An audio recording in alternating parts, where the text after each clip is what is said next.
Welcome to my YouTube channel. Update వచ్చి పెద్దగా ఏం లేదు మామ, సేమ్ అంతే ప్రాసెసింగ్లో చూపిస్తుంది. 5,000 కట్టి ఇప్పటికి 15వ తారీఖు కట్టాము. ఈరోజు 17వ తారీఖు అయినా ఏం లేదు. బట్ అకౌంట్లో మళ్ళీ 55,000 యాడ్ అయ్యాయి తప్పించి తీయడానికి మాత్రం లేదనమాట.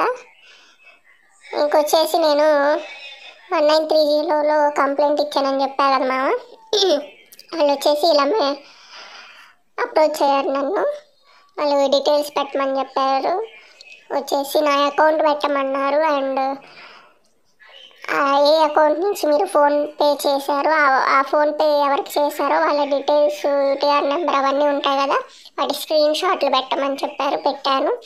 ఎలా పోగొట్టుకున్నారు డబ్బు అని చెప్పేసి ఒక చిన్న క్యాప్షన్ రాయమంటే అలా రాశాను మామ. ఎవరి మీద అనుమానం ఉంది అని చెప్తే వాళ్ళ నెంబర్లలో స్క్రీన్ షాట్ పెట్టాను. ఇదిగో ఇలా చేశారని చెప్పేసి వాళ్ళ గ్రూప్లో పెట్టినవి మెసేజ్లు పెట్టాను మామ. అయినా పెద్ద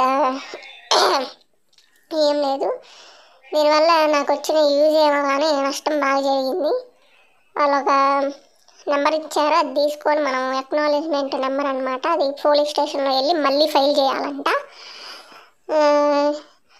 ఆ రోజు నేను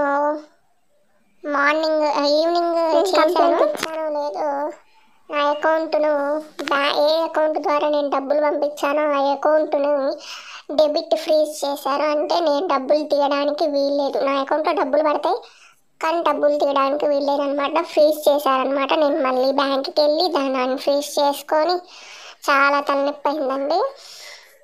సో అందులో డబ్బులు కూడా ఉన్నాయి, అందుకే టెన్షన్ పడ్డాము. సో మీరు ఎప్పుడైనా కంప్లైంట్ ఇవ్వాలనుకుంటే మీరు డబ్బులు తీయండి, తీసిన తర్వాతే కంప్లైంట్ ఇలా చేయండి.